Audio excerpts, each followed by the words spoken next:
muito bem? O meu nome é professor Eduardo Maciel, eu sou psicanalista, neuropsicanalista, teólogo, psicopedagogo e eu serei o professor de vocês nesta nossa aula de hoje, que, diga-se de passagem, essa aula tá muito boa. Nós vamos falar das contribuições psicanalíticas de Melanie Klein.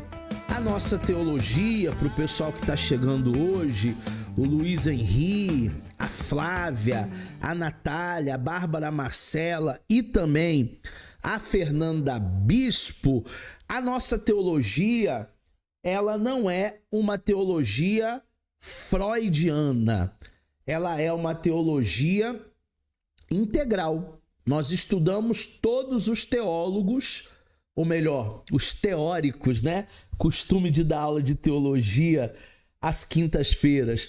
Nós estudamos todos os teóricos da psicanálise clínica.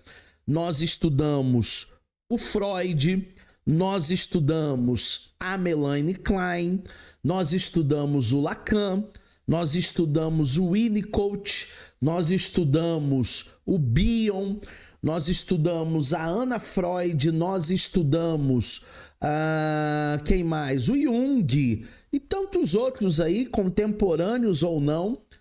Por isso nós somos um curso de psicanálise total, psicanálise integral. Hoje nós vamos falar de Melanie Klein e a sua teoria psicanalítica.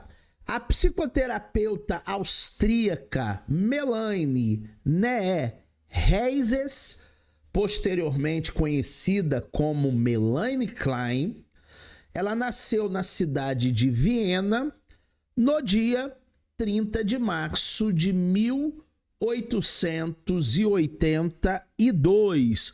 Ela já é falecida, já tem um tempinho, e ela é uma das precursoras, juntamente com Sigmund Freud, da psicanálise clínica e também institucional.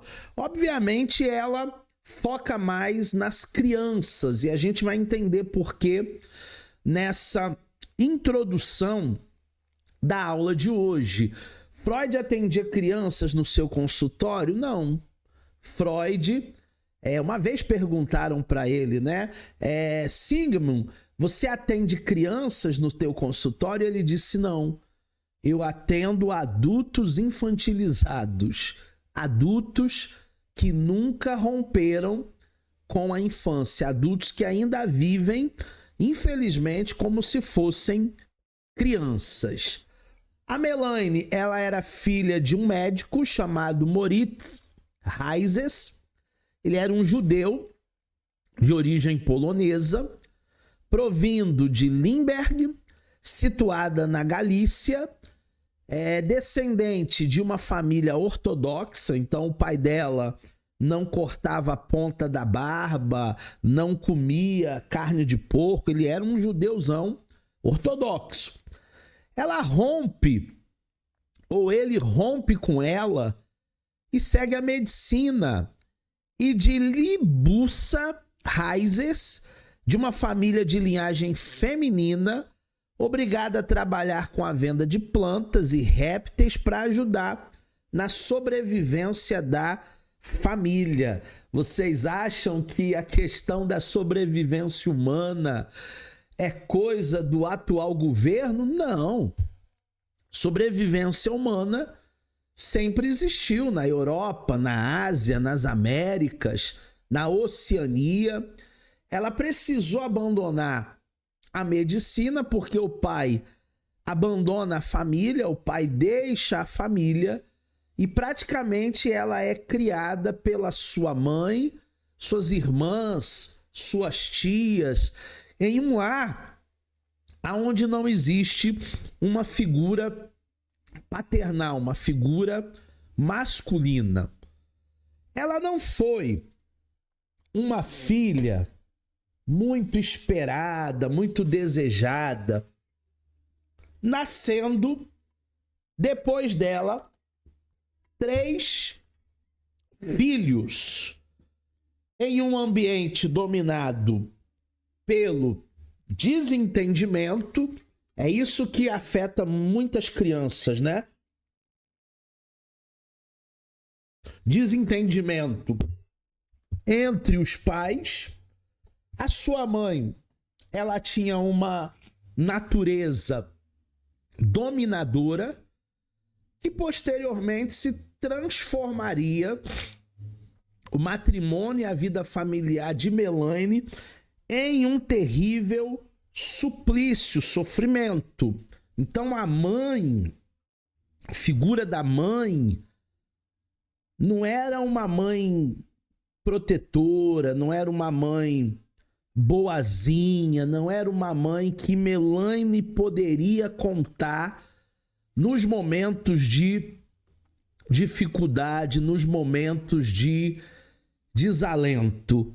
Era uma mãe terrivelmente dominadora, era uma mulher talvez marcada pela vida, pelas agruras da vida, que fez mais mal para Melanie Klein do que propriamente ter feito o bem para a filha. Existem pais que acham que estão fazendo bem, mas na verdade eles estão fazendo mal. A Melaine, ela cresce entre as mortes, entre as perdas, entre o luto doloroso. Aos 4 anos de idade, ela viu a sua irmã, Sidonie, partir vítima de tuberculose, que era comum naquela época. E com apenas 8 anos, a irmã tinha 4, ela tinha 8. Aos 18 anos, ela perdeu o pai, permanecendo sobre o domínio materno, quando ainda contava com 20 anos de idade, Emanuel, o seu irmão preferido, com quem ela mantinha um relacionamento de grande amizade, um relacionamento mais estreito, de mais afinidade, também faleceu por não suportar as enfermidades e o peso das drogas e também da angústia. Nós que somos aspirantes em psicanálise clínica, nós vamos aprender que a angústia mata. E para que eu e você não venhamos morrer, nós fazemos máscaras que se chama mecanismos de defesa para nos poupar, para nos livrar de tanta coisa ruim que angustia a nossa alma. Ela tem vários irmãos, mas o seu irmão Emanuel é o irmão mais próximo. Você pode ter 5 irmãos, mas tem um que você tem mais afinidade. Não é que você o ama mais. Você ama todos os seus irmãos, mas sempre tem um que a gente tem uma conversa mais aberta, mais direta, que a gente tem mais afinidade, aqueles que a gente é mais chegado, né? E a Melanie Klein, ela era sim mais chegada ao seu irmão Emanuel, e com 20 anos ela acaba perdendo esse irmão. Esses desaparecimentos constantes dessas vidas que foram ceifadas deixaram como herança para Melanie um persistente sentimento de culpa, do qual ela encontrava traços em sua produção intelectual. Quando a gente começa a ler Melanie, a gente vê que muita coisa nas produções dela demonstram essa culpabilidade. Alguns estudiosos defendem que ela teria casado pouco tempo depois da morte do irmão, Emanuel, justamente por se sentir responsável por essa morte. É interessante que quando uma família é uma família conflituosa, uma família desestruturada, uma família que as crianças assistem agressões do pai, da mãe, seja verbal, seja física, a criança ainda não entende no seu universo, no seu mundo, e ela até chega a pensar que ela é responsável pela briga do pai. A Melaine deve ter presenciado enquanto menina, enquanto criancinha, muitos episódios assim de discussões, de brigas, como diz o carioca, né, de arranca-rabo entre o pai e a mãe. E ela se sentiu culpada, não só na sua infância, mas ela leva isso também para a sua adolescência, ela leva isso também para a sua vida a posteriori adulta. Então é muito traumático para a criança assistir discussões e brigas dos pais. A sua união com o engenheiro químico Arthur Klein, de personalidade severa, em 1903, pode também ter ocorrido por sua família estar enfrentando uma crise financeira. A mesma crise financeira que teria motivado a jovem a abandonar, infelizmente, o seu curso de medicina. Então, logo depois da morte do irmão, o Emanuel, ela se casa com Arthur Klein, mas ele não era tão boa gente assim, né? Os alunos na aula presencial olharam para a foto dele ali e falaram: ih, isso aí tem cara de que não prestava. Foi o diagnóstico dos alunos, não é meu. E realmente ele foi um homem muito severo, um homem muito cruel, um homem que traz muitas dores para a alma de Melaine Klein. Ah, professor, por que fazer essa introdução sobre a vida dela? Porque através da vida dela nós vamos entender daqui a pouquinho a sua obra, a sua luta e o seu cuidado, principalmente com as crianças. Melaine, incentivada por seu terapeuta, ela se devota ao tratamento de crianças. Freud não atendia crianças, já Melaine Klein começa a atender.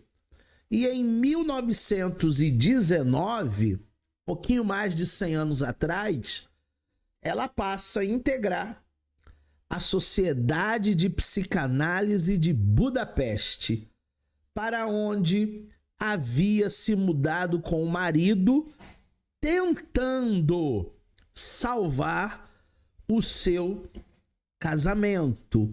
Ela, nas primeiras guerras emocionais, nas primeiras lutas matrimoniais, ela não desiste do seu cônjuge, ela não desiste do seu casamento, juntos até que a morte vos separe. Então vamos tentar reconstruir o que está em frangalhos, reconstruir o que precisa de fato ser reconstruído, dar atenção a pontos ali na vida do casal que precisam ser ajustados. Desse matrimônio, ela teve 3 filhos. Ela teve o Hans, ela teve a Melita e ela teve o Eric Klein, posteriormente conhecido como Eric Klein, né? Nascido no mesmo ano que a tirânica genitora de Melaine morre. Coincidência? Claro que não. No mesmo ano que a mãe morre, esse último filho da Melaine, ele nasce. Por que eu digo que não é coincidência? Porque em psicanálise clínica nós vamos estudar o inconsciente humano. E por mais que você não tenha uma intenção de fazer determinadas coisas, de agir de determinada maneira, o teu inconsciente te leva a determinados lugares que você não entende o porquê. Ela foi casada com esse homem chamado Arthur Klein. Ela teve 3 filhos com o Arthur Klein, mas ele era um homem severo, rude. Imagina se esse homem fosse um homem bom. Ela teria aí uns 10 filhos, possivelmente com ele. O trabalho de Arthur, ele era engenheiro químico, levava o casal a viagens constantes, durante as quais Melanie pôde conquistar conhecimento de diversos idiomas. O casal, depois de muitas desavenças, muitas brigas intensificadas pela invasão da mãe dela, a mãe dela era uma invasora, se divorciaram em 1926. Enquanto havia esperança, ela tentou. Não havendo mais esperança, ela acaba se divorciando agora com 3 filhos que são presentes nesta relação. As crianças não têm nada a ver, mas se existe alguma coisa de bom nesse relacionamento com o engenheiro químico, é que ela viajou por muitos países, é que ela adquiriu muita bagagem, é que ela começou a entender e falar e interpretar muitos idiomas. Então existe sim, na obra de Melanie Klein, uma riqueza cultural muito maior do que aquele que nasceu, viveu, cresceu e morreu no mesmo lugar. Ela pôde conhecer diversas culturas e isso trouxe para ela um olhar não fragmentado, digamos assim, mas um olhar holístico. Ela teve a visão do drone, né? Uma visão mais ampla, até mesmo quando falamos em costumes, culturas e por aí vai. Analisando Crianças é a obra principal de Melanie Klein em sua psicanálise. A forma como Klein desenvolveu a escuta, fazer aparecer o inconsciente dos seus pacientes, pequenininhos, criança, se aproximar deles, brincando. A partir daí, ela introduziu jogos dentro de um cenário analítico e ela começou a perceber que essas brincadeiras, esses jogos, tinham para as crianças as mesmas funções dos sonhos. Porque se você chegar para uma criança e tentar colocar ela deitadinha no divã e ficar batendo papo com ela lá 40 minutos, 1 hora, a criança ela não vai conseguir focar. Se a criança tiver um sonho, o sonho do sonhador, né? Aquela produção noturna, todos nós sonhamos noturnamente, né? Todos os dias alguém sonha alguma coisa, só que a maior parte dos nossos sonhos a gente não lembra, mas que sonhamos, sonhamos. A criança não vai lembrar para contar. Então, intencionalmente, Melanie Klein fazia jogos, fazia brincadeira. As crianças achavam que ela estava brincando com eles, mas não. Ela estava os analisando. Ou seja, representar distintos universos, complexos aspectos da vida anímica, Porque a vida da criança, ela é uma vida animada. A vida da criança é uma vida lúdica. A vida da criança é uma vida de fantasias, da alma, do espírito, sobretudo numa dimensão, numa perspectiva inconsciente. Então o jogo favorecia, a partir da percepção de Melanie Klein, a expressão. Qual expressão, professor? A expressão de que exatamente aquilo que ela achava mais importante a ser perseguido, a ser entendido naquela análise, dentro da experiência analítica, dentro do setting terapêutico preparado para a criança, a fantasia inconsciente. Ela conseguia acessar porque ali haviam histórias, ali haviam sonhos, ali haviam conteúdos do inconsciente humano guardado. Então, interessantíssimo essa técnica da Melanie, porque ela traz para nós algo revolucionário. Já não era mais um ambiente de terapia convencional.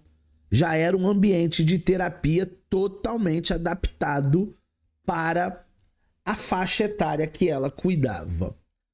A contratransferência está no centro da técnica psicanalítica de Melanie Klein, porque é a partir da contratransferência que o analista ocupa o lugar da mãe, que vai indagar o filho exatamente sobre questões fundamentais, o que o filho quer, o que ele deseja. Vocês sabiam que hoje existem muitos pais e muitas mães, o pai trabalha fora, a mãe trabalha fora, é uma jornada aí 6x1 muitas vezes. A criança, ela sente falta do cuidado materno. Às vezes o pai, para compensar, dá um videogame, dá uma bicicleta. Às vezes o pai, para compensar, ele dá coisas materiais, uma boneca, um celular, um tablet. Mas, sinceramente, não é isso que a criança quer. A criança, ela não quer ser criada por uma babá. A criança, ela não quer ser criada por uma avó. A criança só queria um pouquinho de atenção. Os pais não podendo dar atenção, essa figura é a figura do analista, nessa contratransferência do setting terapêutico. Então ali, o terapeuta... Arley chegou aí, né? Boa noite, Arley. Tranquilo. O analista, ele vai fazer esse papel de pai. Ele vai assumir essa postura para entender o que essa criança deseja. A pergunta é: como eu posso aplacar a sua angústia? Porque se a criança que não tem nenhum boleto para pagar está angustiada, há alguma coisa errada. Por que choras? É como se fosse aquela música do Titãs. Você tem sede de quê? Você tem fome de quê? E a música ainda continua, né? A gente não quer só comida.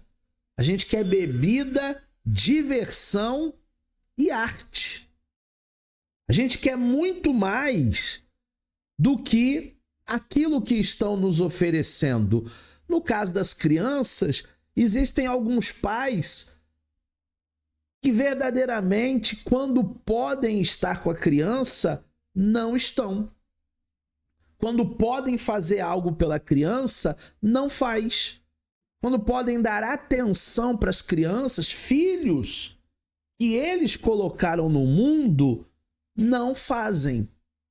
E aí, certamente, essa criança estará angustiada e não vai saber nem explicar o motivo da sua angústia. A dimensão da sexualidade infantil. Freud trabalhou muito isso.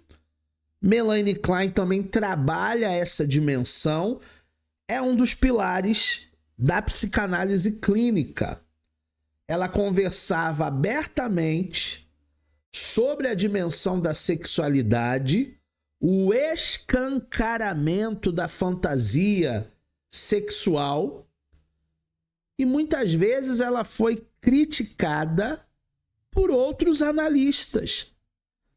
Mas era algo peculiar da Melanie Klein. Ela levava a sério a capacidade que as crianças tinham de escutar e de falar sobre os excessos dramáticos de Édipo. Nós vamos estudar, para quem está chegando hoje aqui, mitologia e psicanálise, e vamos falar do complexo de Édipo, que basicamente Édipo Rei é um mito. Ele se apaixona pela própria mãe, sem saber que era sua mãe, Jocasta, e ele assassina o seu próprio pai, também não sabendo que era o seu pai. E aí Freud vai trazer isso para a dimensão psicanalítica, mostrando que o primeiro amor de uma criança é a sua mãe. É um objeto de desejo. Não na conotação que muitos falam até erradamente, né? Maldade, coito, sexo. Não é isso. Sexualidade é muito mais abrangente do que coito. Mas você vê, por exemplo, uma criança pequenininha, ela fica bem o dia todo com a mamãe. É só dar o horário do pai chegar, 6, 7, 8 da noite, que ela começa a fazer birra e não quer tomar banho e chora e quer deitar na cama dos pais, separar o casal dizendo a mãe é minha. Tudo isso é o complexo de Édipo. É um corte que tem que ser feito na fase devida da criança e, superando bem essas fases, esse adulto lá na frente vai viver uma vida saudável. Hoje nós temos muitos adultos que não vivem uma vida salutar, saudável, emocionalmente falando, psicologicamente falando. E isso é resultado de alguma das fases psicossexuais daquela criança que não foram muito bem vencidas, elaboradas, superadas. Melanie Klein, Luiz, que está com a gente, Flávia, que está com a gente, Natália, Bárbara Marcela, Fernanda Bispo, o Arley, a Mônica, que está com a gente, Melanie Klein vai trabalhar essa sexualidade da criança. Mas ela foi muito criticada porque a época era uma época de extrema repressão, era um tabu.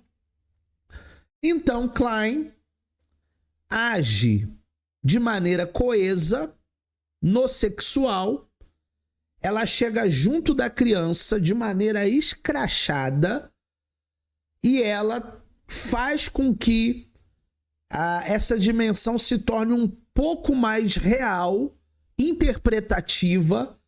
É mais ou menos assim como se a criança estivesse pronta para se livrar das hipocrisias dos adultos e a Melanie dissesse para a criança: mamãe tem uma garagem e papai tem um ônibus. E agora o papai está colocando o ônibus na garagem da mamãe. Muitos analistas criticaram essa forma como ela conversava na época. Mas ela falava de uma linguagem lúdica, ela não falava numa linguagem chula, ela não despertava a criança antes do tempo, mas ela mostrava que os tabus, eles são vencidos através da educação, através do conhecimento, principalmente no século XXI. A dimensão da sexualidade, que vai muito além do sexo, vai muito além do coito. É uma situação bizarra.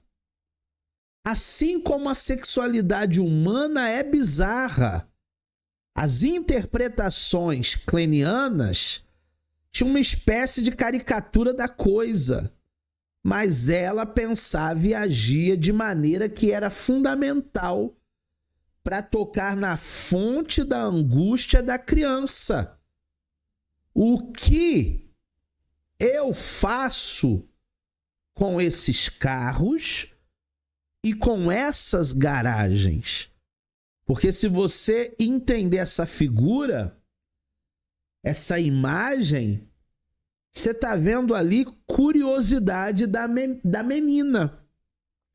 A menina está olhando o porquê que o menininho tem o que nós chamamos de falo na psicanálise e ela não tem.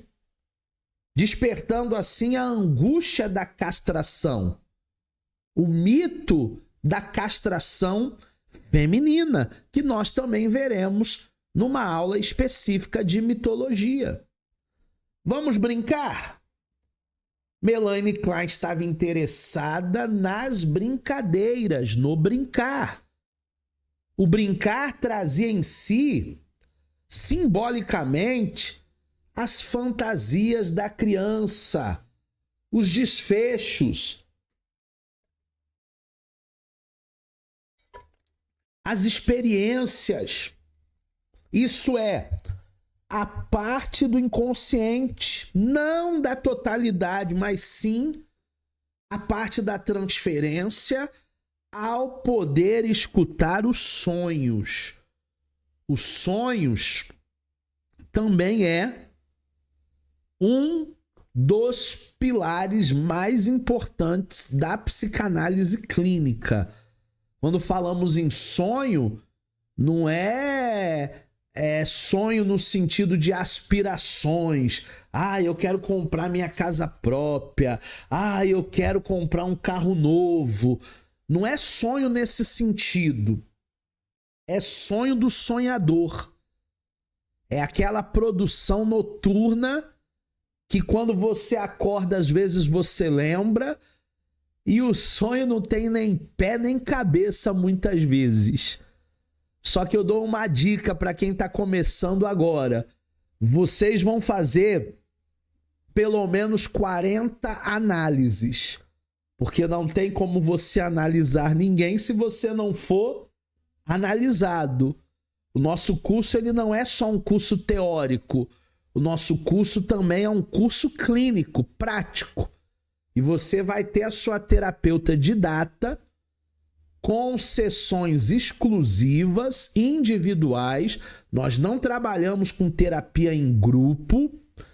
E no dia da sua sessão terapêutica, seja ela online, seja ela presencial, a sua terapeuta ela vai dizer para você começar a anotar os seus sonhos.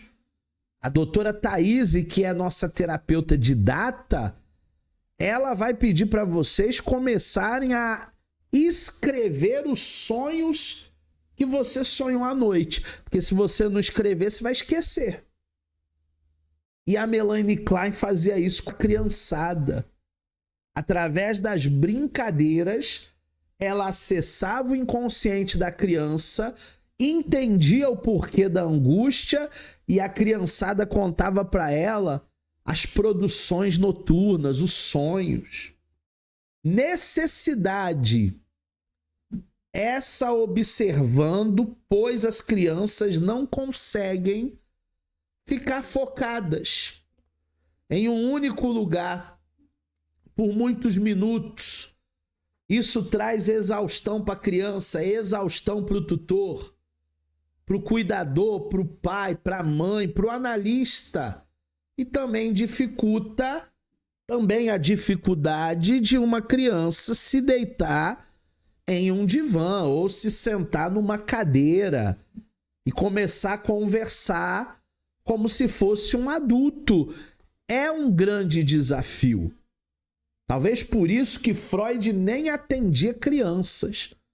Mas a Melanie Klein, ela conseguiu, através das ferramentas que ela criou, através da sua clínica, da sua roupagem, ela conseguiu entender o universo infantil e justamente criar técnicas ali para que a criança fosse ouvida.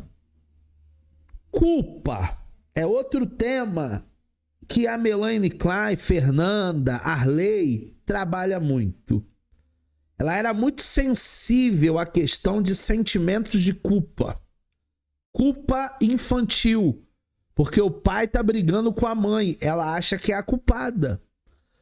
Porque ela presumia que o superego dá origem a esse sentimento de culpa e está posto desde muito cedo, estruturando o psiquismo infantil, o que Freud não acreditava, tá? Freud achava que o superego ele só era constituído lá com 10, 12 anos. Freud acreditava que a criança é puro id. Já a Melanie Klein, através da sua clínica, vai entender que o superego está ali na estrutura desde muito cedo. Ela esteve sempre interessada na diminuição do sofrimento dos seus pacientes. Sabe por quê? Ela sofreu muito enquanto criança. Ela sofreu muito num lar disfuncional.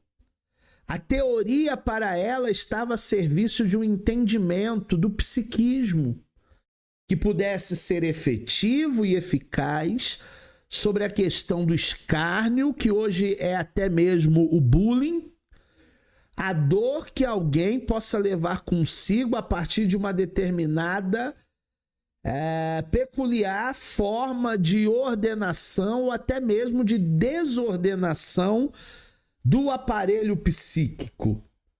Ah, professor, mas eu acho que a sociedade hoje ela tá cheia de mimimi.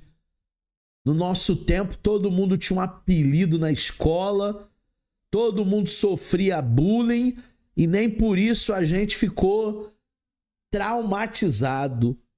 Será? Será que a nossa geração era uma geração mais forte? Sofria o bullying no calado? Ou levava na brincadeira? Ou será que hoje nós estamos vivendo, de fato, uma cultura de mimimi e que essa geração é uma geração igual um cristal? Qualquer coisa quebra. Melanie buscou indícios aí nesse sentimento de culpa. Porque uma coisa é certa, se a criança chegou em casa diferente, emburrada, se a criança chegou em casa com alguma coisa que aconteceu na escola, a gente tem que buscar os porquês. Klein é uma dessas teóricas cujas referências é o sofrimento humano na tentativa de compreender.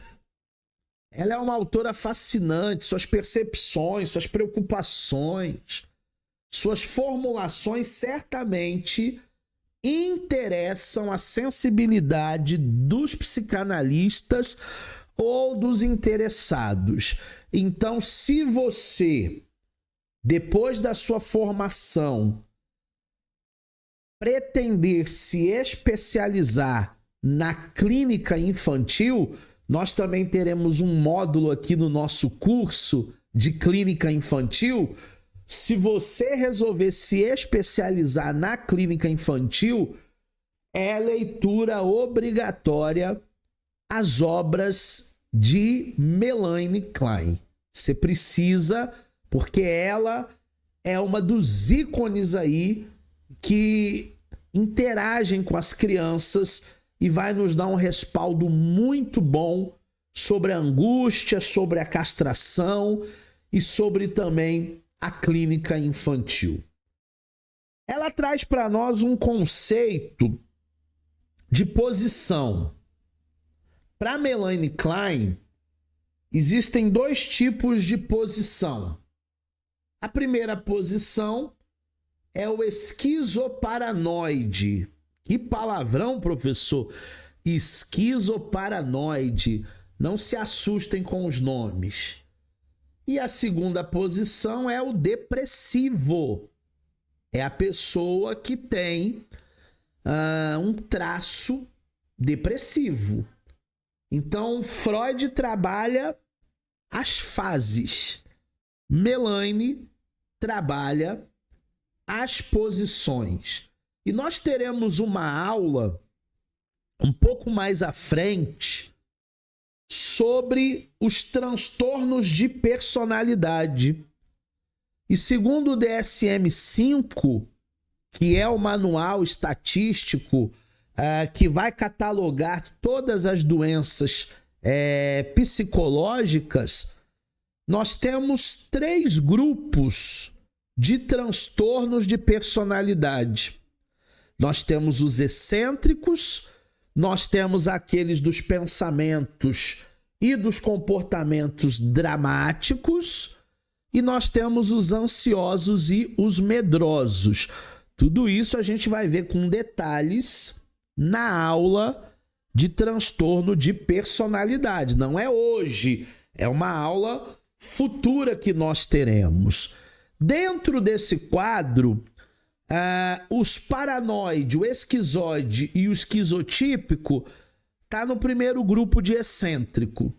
O borderline, o antissocial, o histriônico e o narcisista tá no segundo grupo do pensamento e comportamento dramático.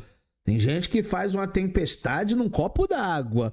Se a Globo descobrisse ele, botava na novela das 9. E também tem o ansioso e o medroso, que é o evitativo, o dependente e também o obsessivo compulsivo.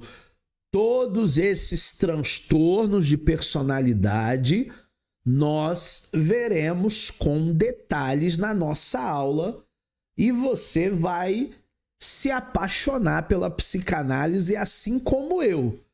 Se você ainda não é um apaixonado, você vai se tornar apaixonado pela psicanálise clínica. Alguns alunos já são até do nosso curso de teologia avançado.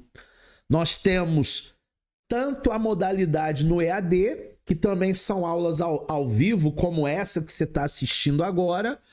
Essas turmas podem ser na segunda-feira, 8 da noite, ou podem ser na quinta-feira, 8 da noite. E se você desejar fazer um combo, né, da teologia mais psicanálise, você vai ter um descontão. É só entrar em contato nesse QR Code, falar com o nosso time, diz lá, o professor Eduardo falou que se eu fizer a teologia mais a psicanálise, vocês vão me dar um descontão. E você vai se apaixonar pelas duas áreas, tanto a teologia como também a psicanálise. Vamos falar um pouco sobre inveja e também gratidão? Certamente você conhece alguém invejoso. Melanie Klein estabelece uma adequada distinção entre essas duas emoções.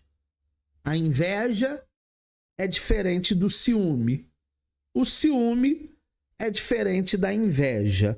Professor, explica melhor. Geralmente nós temos ciúmes de pessoas e inveja de coisas.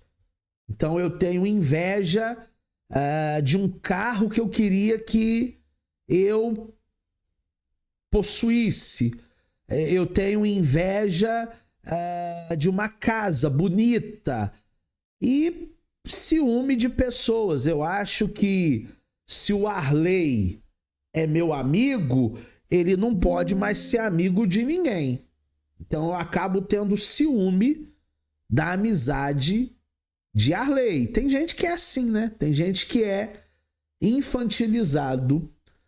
A Melanie Klein considera a inveja como sendo um dos mais primitivos, uma das mais primitivas emoções, mostrando que uma das emoções mais primitivas e fundamentais é essa. A inveja primitiva, ela tem que ser diferenciada dos ciúmes e também da voracidade. Por que hoje algumas pessoas dizem aí, matei por amor? Ela não quis ser minha, também não é de ninguém, não vai ser de ninguém. Na verdade, o amor ele não mata, o amor ele não quer mal dos outros. Ele foi tomado por um ciúmes e ele acabou metendo os pés pelas mãos e fazendo aí besteira. O ciúme se baseia no amor e visa a posse do objeto amado e a remoção do rival. O que aconteceu com Édipo e Jocasta. Ele mata o próprio pai não sabendo que era o pai. Pertence a uma relação triangular, por isso que toda novela tem um triângulo amoroso, e, portanto, há um período da vida em que os objetos são claramente reconhecidos e diferenciados uns pelos outros. Aqui, por que nós usamos o termo objeto e não pessoas? Porque na psicanálise nós estudamos a psique humana e muitas vezes esse instinto primitivo não faz com que eu enxergue o outro como sendo um outro, com suas vontades, com suas preferências, com aquilo que ele gosta. Eu enxergo o outro como se fosse um objeto. Aqui eu tenho um objeto para eu beber água, né? É a minha garrafinha térmica. Tem gente que enxerga a esposa, o marido, como se fosse um objeto. Enxerga os filhos como se fosse um objeto, como se ele possuísse aquela pessoa. Por isso que é um dos sentimentos mais primitivos que existe. A inveja, por sua vez, é uma relação de duas partes na qual o sujeito inveja o objeto.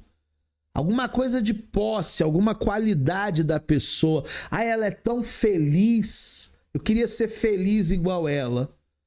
Nenhum outro objeto vivo precisa entrar nessa relação. Se alguém é meu amigo, não pode ser amigo de ninguém. Se alguém faz bem para mim, não pode fazer mais bem para ninguém. Então é esse o jogo aí da inveja.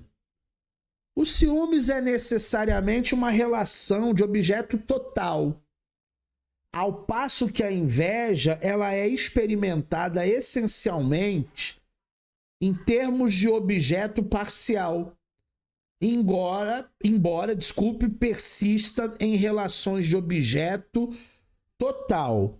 Professor, o que é o objeto total?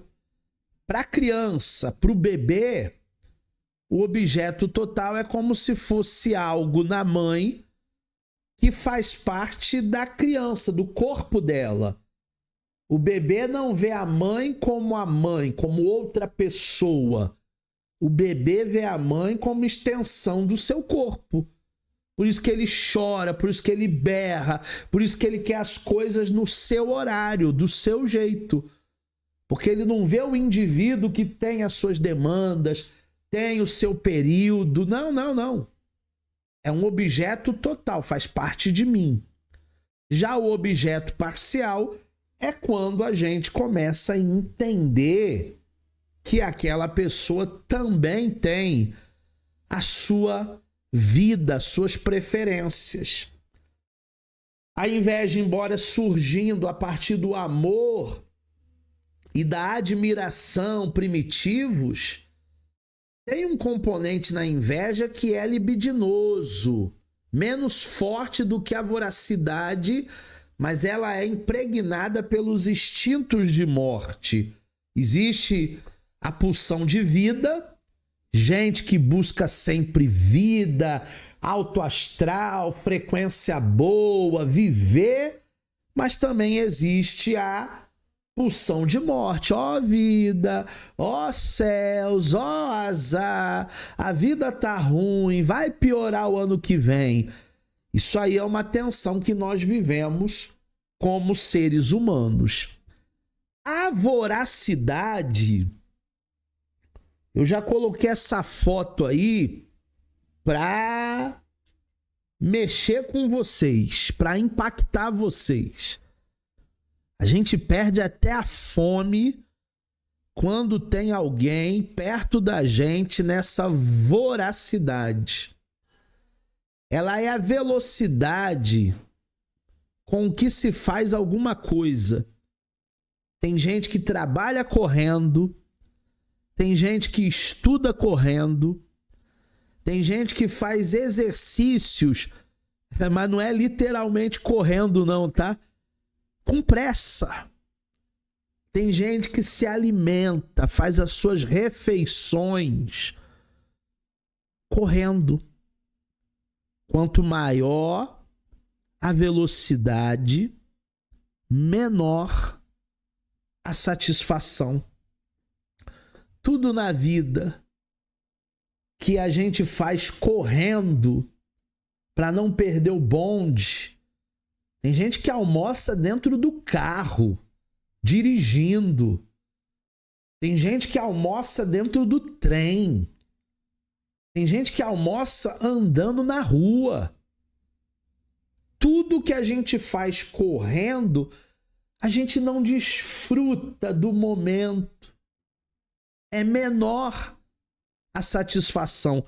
Por isso essa voracidade. Porque parece que o mundo vai acabar naquele dia. Vocês já viram pessoas mal educadas numa festa? Gente mal educada numa festa, ela come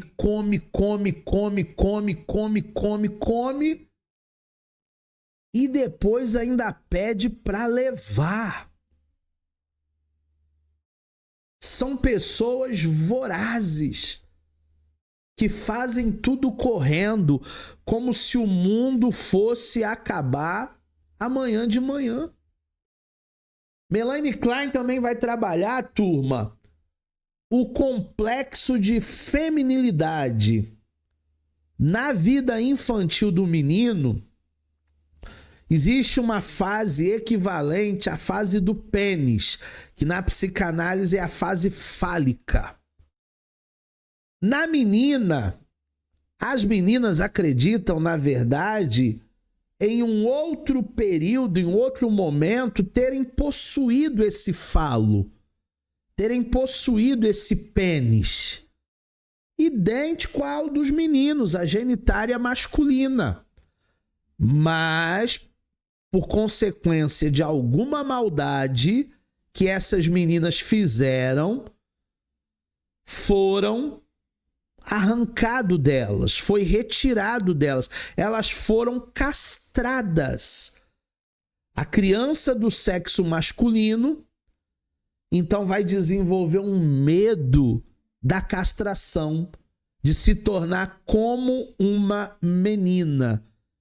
Isso é o que Freud trabalha como fantasia da castração, e a Melanie também trabalha nesse mesmo viés. É por isso que a nossa sociedade, Natália, Flávia, Marcela, Bárbara, Luiz Henry, Mônica, Arley e Fernanda, é por isso que a nossa sociedade é tão machista.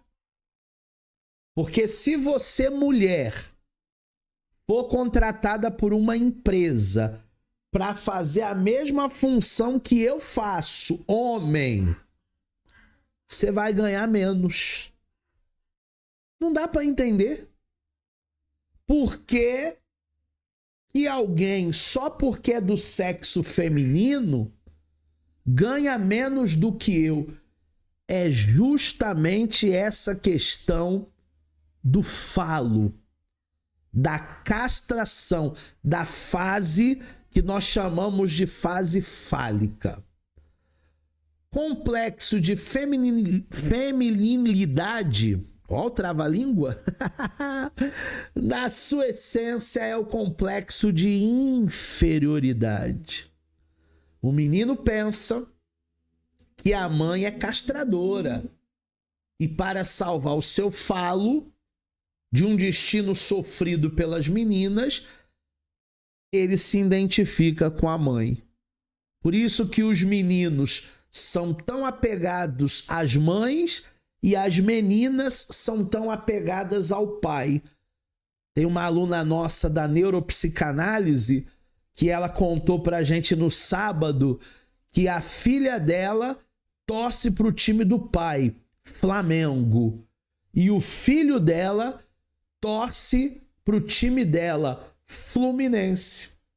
Tá explicado aí esse complexo de feminilidade que a Melanie Klein trabalhou para nós.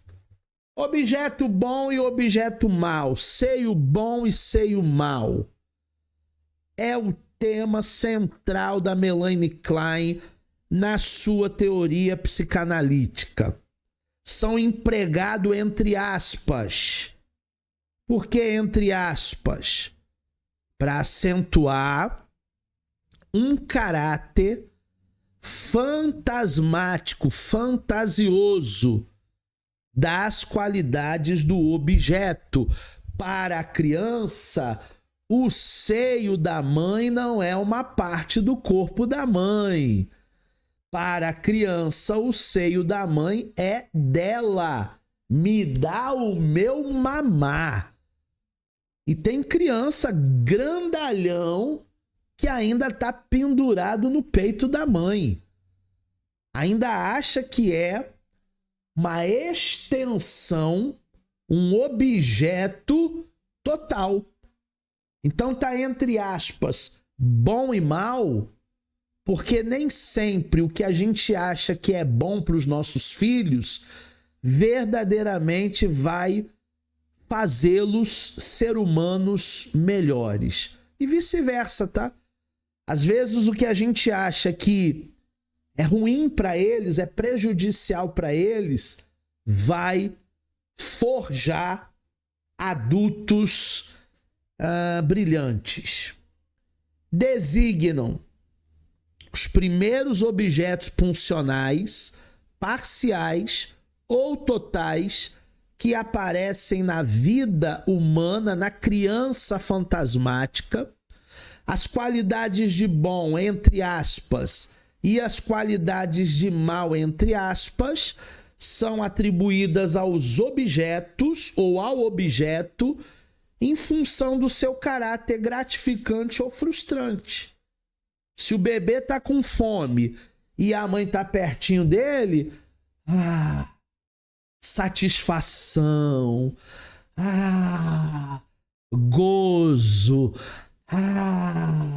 acalento. A criança até dorme.